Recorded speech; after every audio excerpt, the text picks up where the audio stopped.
ಒಮ್ಮೊಮ್ಮೆ ಎಲ್ಲರ ಕಣ್ಣಿಗೆ ಕಾಮಿಡಿ ಪೀಸ್ಗಳಂತೆ ಕಾಣುತ್ತಿದ್ದವರು ನೋಡುತ್ತಿದ್ದಂತೆ ಹೇಳಿ ಮಾಡಿಸಿದಂತ ಬದುಕನ್ನು ರೂಪಿಸಿಕೊಂಡು ಲೇವಡಿ ಮಾಡುವುದರ ಮುಂದೆ ಗೆದ್ದು ಬೀಗುತ್ತಾರೆ. ಇನ್ನು ಕೆಲವೊಮ್ಮೆ ತುಂಬಾನೇ ಇಷ್ಟಪಟ್ಟು ಮದುವೆಯಾದವರು ಒಬ್ಬರನ್ನು ಬಿಟ್ಟು ಒಬ್ಬರು ಉಸಿರಾಡಲು ಸಾಧ್ಯವಿಲ್ಲ ಅಂದುಕೊಂಡವರು ವಿರೋಧಗಳನ್ನು ಧಿಕ್ಕರಿಸಿ ಮದುವೆಯಾದವರು ಜೊತೆಗೂಡಿದ ಕೆಲವೇ ದಿನಗಳಲ್ಲಿ ದೂರವಾಗುತ್ತಾರೆ. ಇದಕ್ಕೆ ಉದಾಹರಣೆ ಎಂದರೆ ಚಂದನ್ ಶೆಟ್ಟಿ ಮತ್ತು ನಿವೇದಿತಾ ಗೌಡ.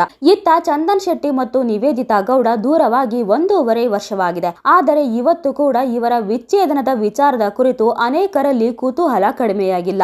ಇವತ್ತು ಕೂಡ ಇಬ್ಬರು ದೂರವಾಗಿದ್ದೇಕೆ, ಮನಸ್ತಾಪ ಶುರುವಾಗಿದ್ದು ಎಲ್ಲಿಂದ ಎನ್ನುವ ಪ್ರಶ್ನೆ ಹಲವರಲ್ಲಿ ಇದ್ದೇ ಇದೆ. ಇದಕ್ಕೆ ಕೈಗನ್ನಡಿ ಎನ್ನುವಂತೆ ಸಾಮಾಜಿಕ ಜಾಲತಾಣದಲ್ಲಿ ಇವರಿಬ್ಬರ ಮದುವೆ ಮತ್ತು ವಿಚ್ಛೇದನದ ಕುರಿತು ಚರ್ಚೆ ಇವತ್ತು ಕೂಡ ನಡೆಯುತ್ತಲೇ ಇವೆ. ಅದರಲ್ಲಿಯೂ ನಿವೇದಿತಾ ಗೌಡ ಅವರ ವಿರುದ್ಧ ಒಂದು ವರ್ಗ ಇದೇ ವಿಚಾರದಲ್ಲಿ ಕಿಡಿಕಾರುತ್ತಲೇ ಇದೆ, ನಿರಂತರವಾಗಿ ಟ್ರೋಲ್ ಮಾಡುತ್ತಿದೆ. ನಿವೇದಿತಾ ಗೌಡ ತಮ್ಮ ಇನ್ಸ್ಟಾಗ್ರಾಮ್ ನಲ್ಲಿ ಯಾವುದೇ ಫೋಟೋ ಅಥವಾ ವಿಡಿಯೋ ಹಾಕಿದರೂ ಕೂಡ ಕೆಟ್ಟ ಕೊಳಕು ಕಮೆಂಟ್ ಗಳನ್ನು ಮಾಡುತ್ತಿದೆ. ಇದೇ ವಿಚಾರಕ್ಕೆ ಸಂಬಂಧಿಸಿದಂತೆ ಚಂದನ್ ಶೆಟ್ಟಿ ಈಗ ಮಾತನಾಡಿದ್ದಾರೆ. ಪ್ರೀತಿ ಅಂದರೇನು, ಪ್ರೀತಿಯ ವ್ಯಾಖ್ಯಾನವೇನು ಎಂದು ಹೇಳಿದ್ದಾರೆ. ಸ್ಯಾಂಡಲ್ವುಡ್ ನ ಕ್ಯೂಟ್ ಜೋಡಿಗಳಲ್ಲೊಂದಾದ ಚಂದನ್ ಶೆಟ್ಟಿ ಮತ್ತು ನಿವೇದಿತಾ ಗೌಡ 2024ರಲ್ಲಿ ತಮ್ಮ ದಾಂಪತ್ಯ ಜೀವನಕ್ಕೆ ಅಧಿಕೃತವಾಗಿ ವಿದಾಯ ಹೇಳಿದ್ದಾರೆ.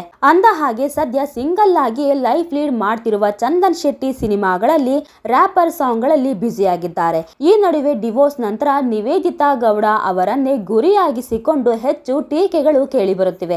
ಇದೀಗ ಈ ಕುರಿತು ಚಂದನ್ ಶೆಟ್ಟಿ ಅವರು ಮುಕ್ತವಾಗಿ ಮಾತನಾಡಿದ್ದಾರೆ. ಹೌದು, ಮಾಜಿ ಬಿಗ್ ಬಾಸ್ ಸ್ಪರ್ಧಿಗಳಾದ ಚಂದನ್ ಶೆಟ್ಟಿ ಮತ್ತು ನಿವೇದಿತಾ ಗೌಡ 2024ರಲ್ಲಿ ಡಿವೋರ್ಸ್ ಪಡೆದರು. ಅಂದ ಹಾಗೆ ಇವತ್ತಿನವರೆಗೂ ಇವರ ಡಿವೋರ್ಸ್ ವಿಷಯ ಚರ್ಚೆಯಲ್ಲಿದೆ. ಇವರಿಬ್ಬರ ಈ ನಿರ್ಧಾರದ ನಂತರ ಸೋಷಿಯಲ್ ಮೀಡಿಯಾದಲ್ಲಿ ಸಾಕಷ್ಟು ಟೀಕೆಗಳು, ಪರ ವಿರೋಧದ ಚರ್ಚೆಗಳು ನಡೆಯುತ್ತಲೇ ಇವೆ. ಅದರಲ್ಲೂ ಈ ವಿಷಯದಲ್ಲಿ ನಿವೇದಿತಾ ಗೌಡ ಅವರನ್ನೇ ಗುರಿಯಾಗಿಸಿ ಹೆಚ್ಚು ಟೀಕೆಗಳು ಕೇಳಿಬರುತ್ತಿವೆ. ಇನ್ನು ಈ ಬಗ್ಗೆ ಚಂದನ್ ಶೆಟ್ಟಿ ಅವರು ಹೇಳಿದ್ದೇನು ಅಂತ ನೋಡೋದಾದ್ರೆ, ಡೆಫಿನೇಷನ್ ಆಫ್ ಲವ್ ಅಂತಂದ್ರೆ ಇಬ್ಬರಲ್ಲಿಯೂ ಆ ಪ್ರೀತಿ ಇರಬೇಕು ಅನ್ನೋದು ನನಗೆ ರಿಯಲೈಸ್ ಆಗಿದೆ. ಸಾಕಷ್ಟು ಜೋಡಿಗಳು ಸಾಕಷ್ಟು ಎಕ್ಸ್ಪೆಕ್ಟೇಷನ್ ಗಳಿಂದ ಒಂದಾಗಿರ್ತಾರೆ. ಅದು ರಿಯಾಲಿಟಿಗೆ ಬಂದಾಗ ಅದನ್ನ ಹ್ಯಾಂಡಲ್ ಮಾಡೋಕಾಗಿಲ್ಲ ಅಂತಂದಾಗ ಅವರು ದೂರ ಆಗ್ತಾರೆ. ಇಷ್ಟಪಟ್ಟೆ ಜೊತೆ ಆಗಿರ್ತಾರೆ, ಆದರೆ ಒಬ್ಬರಿಗೊಬ್ಬರು ಅಂಡರ್ಸ್ಟ್ಯಾಂಡಿಂಗ್ ಆಗಿಲ್ಲ ಅಂತಂದಾಗ ದೂರ ಆಗ್ತಾರೆ. ಕೆಲವರು ಅಂಡರ್ಸ್ಟ್ಯಾಂಡಿಂಗ್ ನಿಂದ ದೂರ ಆಗ್ತಾರೆ. ಇನ್ನು ಕೆಲವರು ಅದನ್ನ ಕೆಟ್ಟದಾಗಿ ಪರಿಸ್ಥಿತಿ ಕ್ರಿಯೇಟ್ ಮಾಡಿಕೊಂಡು ಪೊಲೀಸ್ ಸ್ಟೇಷನ್ಗೆ ಹೋಗೋದು ಇರಬಹುದು. ಪರಿಸ್ಥಿತಿ ತುಂಬಾ ಕೆಟ್ಟೋಗಿರುತ್ತೆ.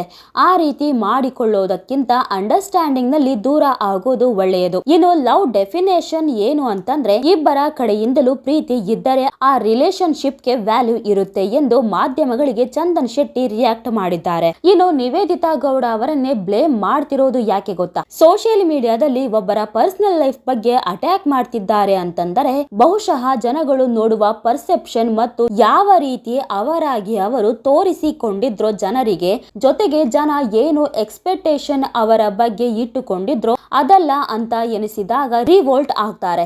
ನಾವು ಇವರನ್ನ ಆ ತರಹ ಅಂದ್ಕೊಂಡಿದ್ವಿ, ಆದರೆ ಅವರು ಆ ತರಹ ಅಲ್ಲ ಅನ್ನೋ ಇಮೇಜ್ ಏನಾದ್ರೂ ಬಿಲ್ಡ್ ಆಗಿಬಿಟ್ಟರೆ ಕೆಲವರು ಬೇಕು ಅಂತಲೇ ಮಾಡ್ತಾರೆ ಅನ್ನೋದು ಇರಬಹುದು. ಕೆಲವೊಮ್ಮೆ ಯಾರೋ ಒಬ್ಬರು ಕಮೆಂಟ್ ಹಾಕಿದ್ದರೆ ಇನ್ನು 10 ಜನ ಅದನ್ನೇ ಫಾಲೋ ಮಾಡ್ತಾರೆ. ಹಾಗಾಗಿ ನಾವು ಪಬ್ಲಿಕ್ ಲೈಫ್ ನಲ್ಲಿದ್ದಾಗ ಸಮಾಜ ನಮ್ಮನ್ನ ಯಾವ ರೀತಿ ಎಕ್ಸ್ಪೆಕ್ಟ್ ಮಾಡ್ತಿದೆ, ಅವರಿಗೆ ನಾವು ಏನು ಕೊಡ್ತಾ ಇದ್ದೀವಿ ಅನ್ನೋದನ್ನ ನಾವು ಗಮನದಲ್ಲಿಟ್ಟುಕೊಳ್ಳಬೇಕಾಗುತ್ತದೆ ಎಂದಿದ್ದಾರೆ ಚಂದನ್ ಶೆಟ್ಟಿ. ಇನ್ನು ಇದೇ ಸಮಯದಲ್ಲಿ ನಾನು ಮತ್ತು ನಿವೇದಿತಾ ಅವರು ಇವತ್ತಿನವರೆಗೆ ಮತ್ತೆ ಮಾತಾಡಿಲ್ಲ ಎಂದು ಹೇಳಿರುವ ಚಂದನ್ ಶೆಟ್ಟಿ, ಡಿವೋರ್ಸ್ ಆಯ್ತು ಆದರೆ ಬೇಜಾರಿಲ್ಲ, ಬದಲಿಗೆ ಇನ್ನೂ ಸಾಧನೆ ಮಾಡಬೇಕೆಂಬ ಕಿಚ್ಚು ಮನದಲ್ಲಿದೆ ಎಂದು ಹೇಳಿದ್ದಾರೆ.